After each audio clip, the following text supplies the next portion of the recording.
এই পেঁয়াজের ঝাঁজ নিয়ে আর বাংলাদেশের মানুষকে কষ্ট করতে হবে না।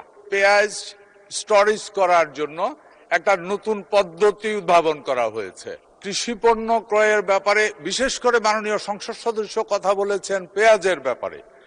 মাননীয় স্পিকার, আপনার মাধ্যমে মাননীয় সংসদ সদস্য সহ এই পবিত্র সংসদের সবাইকে একটা সুন্দর নিউজ আমি জানাচ্ছি। সেটা হলো, এই সরকার এরই মধ্যে বিশেষ করে পেঁয়াজ স্টোরেজ করার জন্য একটা নতুন পদ্ধতি উদ্ভাবন করা হয়েছে। বসুন্ধরা টিস্যু, অশুদ্ধতার বিরুদ্ধে এক বিন্দুও ছাড় নয়। এটাতে খুব একটা ইলেকট্রিসিটি লাগে না। এতে করে পেঁয়াজ প্রায় 3 মাস পর্যন্ত আপনি স্টোরেজ করতে পারেন এয়ার পাসিং এর মাধ্যমে।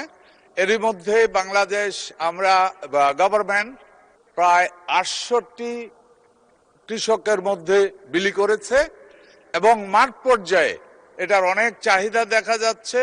আমরা এরই মধ্যে আলোচনা করেছি আমাদের কৃষি মন্ত্রণালয়ে আগামী দিনে এটাকে আরো বাড়ানো যায় কিনা। তাহলে অন্তত একটা জিনিস হবে মাননীয় স্পিকার, এই পেঁয়াজের ঝাঁজ নিয়ে আর বাংলাদেশের মানুষকে কষ্ট করতে হবে না।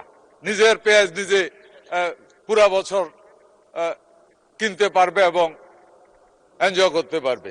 ধন্যবাদ মাননীয় স্পিকার আপনাকে।